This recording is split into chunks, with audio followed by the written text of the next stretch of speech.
Em algum momento da sua vida, você já deve ter ouvido a frase: água e energia não se dão bem. E até mesmo já foi ligar uma lâmpada e acabou tomando um choque no interruptor por estar com a mão molhada. Mas o que talvez você não deve ter se perguntado é: o porquê que, quando estamos com a mão molhada, tomamos choque em uma superfície energizada? Que fenômeno é esse? E será que a água determina o choque nesse caso? A água por si só é uma substância muito interessante. Além de ser um bom solvente simples, ou seja, possui apenas 2 elementos químicos, ela também consegue ser mais densa no seu estado líquido do que no seu estado sólido. Um exemplo disso é se você pegar um copo d'água e colocar cubinhos de gelo, esses cubinhos vão flutuar no copo d'água. E é interessante pensar que se um cubo de gelo flutua em um copo d'água, isso também acontece em rios, lagos e oceanos.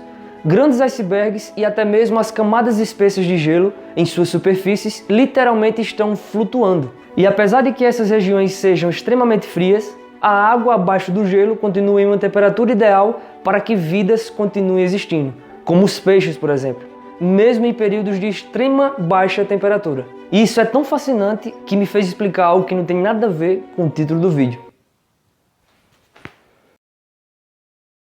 Se olharmos para o aspecto químico da água, veremos que ela é uma substância polar e que sua composição nada mais é que 2 átomos de hidrogênio e 1 de oxigênio. O átomo de hidrogênio possui um próton e um elétron e consegue fazer apenas uma ligação, enquanto de oxigênio possui 8 prótons e 2 elétrons em sua camada de valência e consegue fazer 2 ligações. A ligação entre oxigênio e hidrogênio, a chamada ligação de hidrogênio, é muito forte e para ser rompida necessita de muita energia. Os elementos mais eletronegativos na tabela periódica, do maior para o menor, são o flúor, o nitrogênio e o oxigênio, ou também chamado de FON.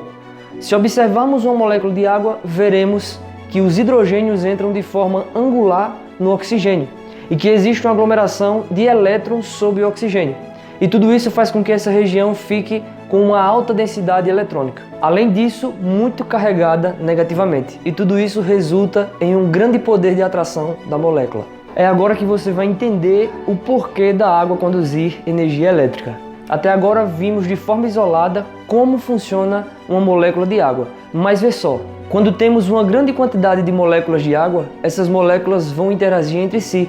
E algumas delas estão carregadas positivamente e outras negativamente. Ou seja, imagina que um lado positivo de uma dessas moléculas interliga em um lado negativo de uma outra molécula e assim sucessivamente. O oxigênio é carregado negativamente enquanto o hidrogênio é a fonte dos elétrons para o oxigênio. O oxigênio puxa com muita força esses elétrons, fazendo com que o hidrogênio se aproxime dele. Porém, essa aproximação não é constante. Agora que entendemos como a molécula de água é formada, concluímos que a atratividade dessa molécula captura a energia em contato com ela, fazendo com que essa energia seja conduzida de molécula em molécula até que em um certo ponto ela seja consumida pela resistência elétrica, que é assunto para outro vídeo. Então, quando você tomar um choque na água no registro do chuveiro elétrico, lembre de todo esse processo que vimos até aqui. E respondendo à pergunta do início do vídeo, não, a água não causa o choque elétrico. O que determina o choque elétrico nesse caso é o seu isolamento em relação a uma possível fuga de corrente. Ou seja, se você estiver com a mão molhada e tocar em uma superfície energizada, mas estiver com uma bota, você não sofrerá descarga elétrica ou choque elétrico. Se você ficou até aqui, o meu muito obrigado, se inscreve no canal, deixa o teu joinha, deixa também um comentário aqui embaixo com uma sugestão de um próximo vídeo ou o que você achou desse vídeo e me segue no Instagram, @conduzir.elétrica. Valeu! Esse valeu ficou bom, amor?